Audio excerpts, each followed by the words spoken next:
Assalamualaikum warahmatullahi wabarakatuh.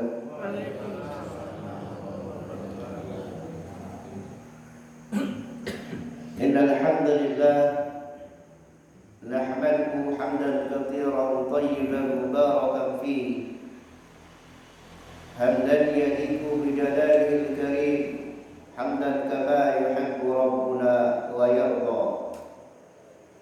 Wa ashhadu an la ilaha illallah wahdahu la syarika lah wa ashhadu anna Muhammadan abduhu wa rasuluh. Allahumma salli ala Muhammad wa ala alihi wa sahbihi ajma'in, amma ba'd.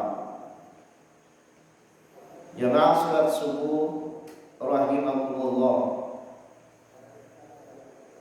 Al-Imam Bukhari meriwayatkan suatu hadis dari Barra' bin Azib radhiyallahu anhu. Kata Barra' bin Azib, khatabana an-nabiy sallallahu alaihi wasallam yawm an-nahr. Qala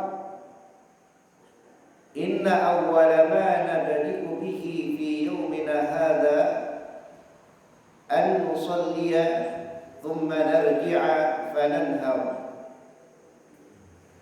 Faman fa'ala dhalika faqad asaba sunnatana. Wa man dhabaha qabla an yusalliya fa innama lahmun ujjilahu li ahlihi laisa minan nusuk. Faqama Abu Burdah, ya Rasulullah, wallahi laqad nasaktu qabla an akhruja ila as-salat wa 'alamtu anna al-yawma yawmu aklin wa shurbin fata'ajjaltu wa akaltu wa at'amtu li ahli wa jirani. Faqala Rasulullah sallallahu alaihi wasallam,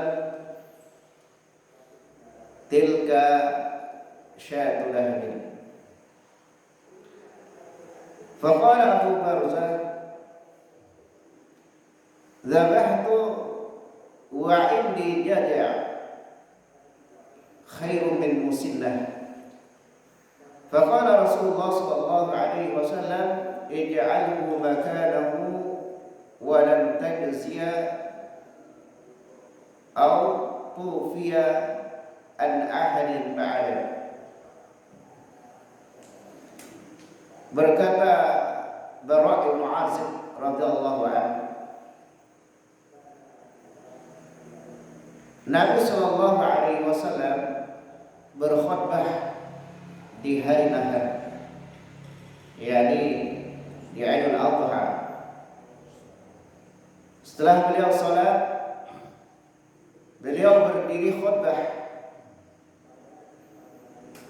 dan di situ beliau bersabda, sesungguhnya yang pertama kali yang kita lakukan pada hari ini adalah melaksanakan salat. Setelah itu kita pulang untuk menyembelih kurban kita. Barang siapa yang melakukannya, yakni melakukan sama dengan yang kami lakukan, berarti dia telah sesuai dengan sunnah kami. Tapi barang siapa yang menyembelih sebelum sholat, maka sesungguhnya sembelihannya itu hanyalah daging biasa yang dia segerakan untuk keluarganya, bukan termasuk binatang sembelihan. Maka pada saat itu seorang sahabat yang bernama Abu Barzah, dia adalah paman dari Barra' bin Azib. Lalu dia berdiri berkata, ya Rasulullah, demi Allah saya sudah menyembelih kurban. Jadi saya sudah sudah menyembelih binatang kurban. Dalam lain dia punya tamu, kemudian dia sembelih untuk tamunya.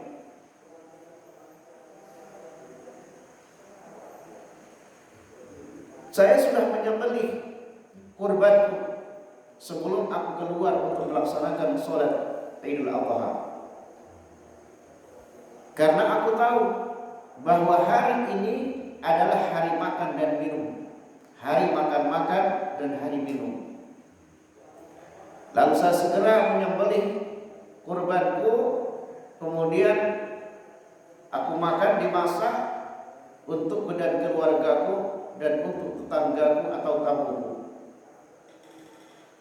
Maka Rasulullah SAW bersabda, daging sembelihanmu itu adalah daging biasa, tidak disebut sebagai daging kurban. Lalu Abu Barzah mengatakan, ya Rasulullah, aku punya binatang jaza. Jaza masih muda, belum masuk umur. Kalau kambing belum berusia 1 tahun. Kalau sapi belum berusia 3 tahun. Saya punya jaza khairun min musinnah, bahkan jaza ini lebih baik daripada musinnah. Jadi kalau kambing namanya musinnah, yaitu berumur 1 tahun sempurna masuk tahun kedua. Sapi 2 tahun masuk tahun ketiga. Onta 5 tahun masuk tahun ke-6. Itu namanya musinnah. Kata Rasulullah SAW, karena Abu Barzah nggak tahu, ij'alhu makanahu, jadikan dia ganti kurban. Tapi ketahuilah, ini tidak boleh dilakukan oleh yang lain selain engkau. Jadi ini khusus Abu Barzah karena dia tidak tahu. Jamaah salat subuh rahimakumullah. Al-Imam Bukhari mengemukakan istinbat dari hadis ini banyak sekali. Di antaranya adalah makan pada hari Nahar, di mana kebanyakan para ulama itu mengatakan bahwa di antara sunnah Nabi SAW, kalau keluar untuk melaksanakan sholat Idul Fitri, maka sunnahnya adalah makan sebelum berangkat.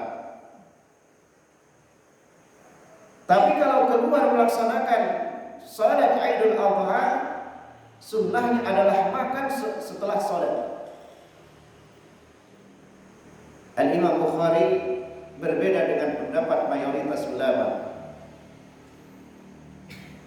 Apa dasar dari Al-Imam Bukhari? Dia membawakan dalil ini, bahwa ketika Abu Barzah radhiyallahu anhu ada tamu, kemudian dia menyembelih binatang kurbannya sebelum sholat, lalu dia masak dan dia makan, dan dia mengatakan kepada Rasulullah SAW, "Alamtu anna hadzal yaum yaum aklin wa syurbin."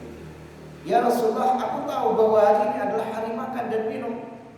Karena hari makan dan minumnya saya sembelih kurban, saya makan sebelum sholat, sebelum berangkat.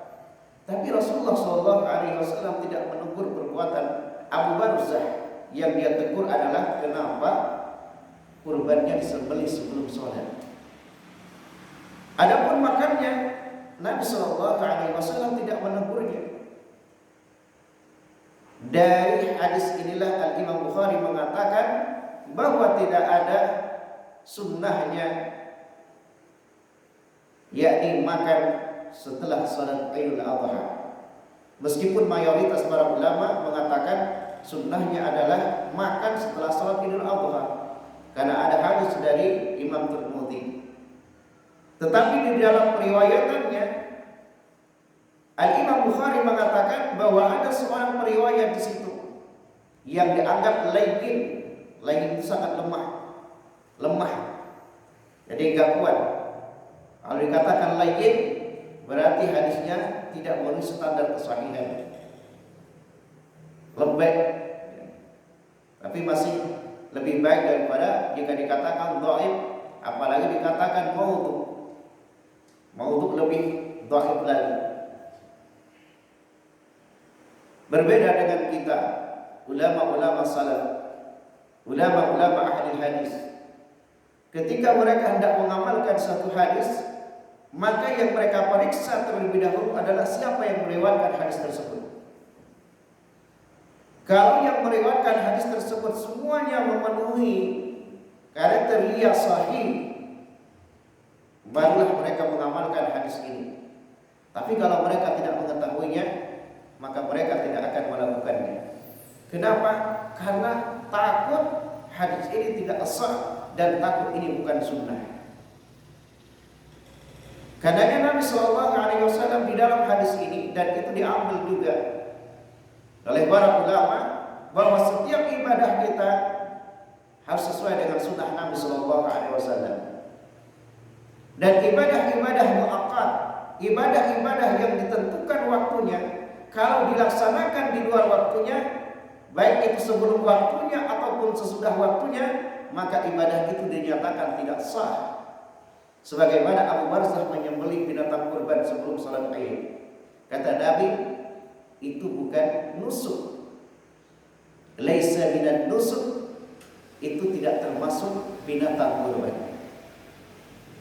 Sama dengan sholat. Kalau sholat kita laksanakan sebelum waktunya, sholatnya tidak sah. Dilaksanakan sesudah waktunya, sholatnya tidak sah. Meskipun ada atau mayoritas ulama mengatakan kalau kita sengaja meninggalkan sholat, maka sholat itu diqadha. Tapi berdasarkan hadis ini dan juga hadis-hadis yang lain mengatakan bahwa ibadah-ibadah muakkad, ibadah yang ditentukan waktunya, kalau dilaksanakan di luar waktunya tidak sah, kecuali ada udzur syar'i. Di antaranya adalah tidur atau lupa. Ada suatu hadis yang diperselisihkan hukumnya oleh para sahabat, apakah hadis itu mansukh atau tidak. Jadi ketika Rasulullah SAW melaksanakan peperangan Khaybar, sampai Rasulullah SAW dan para sahabat itu tidak sempat melaksanakan salat asar. Ketika datang Umar bin Khattab radhiyallahu anhu, dia maki-maki itu orang-orang kafir. Ya Rasulullah, hampir saya tidak salat asar. Saya belum salat asar sampai matahari terbenam. Hatta taghrub asy-syams. Ma qittu shalah hatta taghrub asy-syams. Saya belum salat ya Rasulullah. Padahal ini matahari hampir tenggelam. Kalau matahari sudah tenggelam, berarti selesailah waktu salat asar. Kata Rasulullah SAW, wallahi ma shallaitu, saya juga. Ini terhalang. Lalu mereka sahabat Nabi SAW dan para sahabatnya sholat ketika waktu maghrib sudah masuk. Mereka sholat asar dulu, setelah itu dilanjutkan dengan sholat maghrib. Ini ulama berbeda, apakah hadis ini sudah mansukh? Perbuatan melaksanakan sholat karena udzur halangan ini sudah mansukh dengan turunnya ayat sholat khauf, dengan disyariatkan sholat khauf. Yani sholat dalam keadaan takut, sholat dalam keadaan perang. Karena ada sholat khauf namanya, sholat ketika kita di dalam peperangan. Boleh sholat sambil berjalan, boleh sholat sambil berbaring. Ketika waktunya sudah sampai, sholat walaupun harus dengan berjalan dan menghadapi musuh, dan minimal adalah 1 rakaat. Itu sholat khauf. Apakah syariat sholat khauf ini telah menghapus dibolehkannya sholat di luar waktu karena ada udzur peperangan itu? Itu saja ulama berbeda pendapat. Jamaah sholat subuh rahimakumullah. Jadi kalau kita baca istinbatnya Al-Imam Bukhari itu sangat banyak sekali. Tapi yang perlu yang diambil faedahnya adalah kalimat Rasulullah SAW, "Man fa'ala dzalika faqad asaba sunnatana." Siapa yang melakukan itu, maka sungguh dia melakukan sesuatu yang sesuai dengan sunnah kami. Sunnatana. Apa yang dimaksud dengan sunnah? Sunnah itu adalah at-tariqah, cara perjalanan hidup Rasulullah SAW dan para sahabat, baik perbuatannya, perkataannya, keyakinannya, sifatnya, ibadahnya harus sama dengan sunnah Rasulullah SAW. Kalau tidak sama, maka sebagaimana dikatakan oleh Nabi kepada Abu Barzah, sembelihanmu itu tidak termasuk ibadah. Jemaah salat subuh rahimakumullah. Dan yang terakhir yang juga bisa kita ambil ibrah dari sini, Allah Subhanahu wa taala memaafkan orang-orang yang keliru, yang salah di dalam memahami suatu permasalahan. Dia tidak sengaja tapi keliru, namanya khata.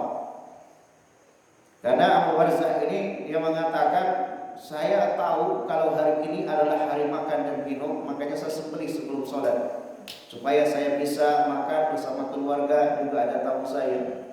Ternyata anggapannya ini keliru. Di sini kita dapat mengambil satu faedah bahwa agama itu bukan dengan pikiran kita. Jadi kita tidak boleh memahami agama itu dengan akal kita sendiri. Agama itu bil wahyi, dengan dalil, bukan dengan akal kita. Makanya ketika akalnya Abu Barzah ini berbeda dengan apa yang dilakukan oleh Nabi, maka dinyatakan itu tidak sah. Tapi karena dia keliru di dalam hal ini, maka dia dimaafkan oleh Rasulullah SAW. Tapi suruh diganti. Tapi yang dimaafkan adalah binatang yang dia sembelih itu tidak memenuhi kriteria kurban karena belum mencapai umur. Ini yang perlu juga kita perhatikan ketika kita hendak kurban, maka lihat umurnya. Kalau kambing 1 tahun, dilihat apakah ini sudah musinnah atau masih jaza. Karena kata Nabi, lakukan wahai Abu Barzah, tapi bukan untuk orang yang selain engkau. Artinya ini hanya khusus kepada Abu Barzah dan tidak kepada yang lainnya. Semoga Allah Subhanahu wa taala senantiasa memberikan semangat kepada kita untuk mengkaji dan memahami dinul Islam, sehingga dengan demikian kita bisa mengetahui mana hak dan mana batil, mana syariat, mana yang bukan syariat, mana ibadah dan mana yang bukan ibadah. Dan terlebih lagi adalah Allah Subhanahu wa taala senantiasa menjaga kita dengan hidayah dan mengokohkan hidayah tersebut sampai kita diwafatkan oleh Allah Subhanahu wa taala. Allahumma amin. Aqulu qawli hadza astaghfirullah li wa lana wa li walidayna wa li muslimin min kulli dhanbin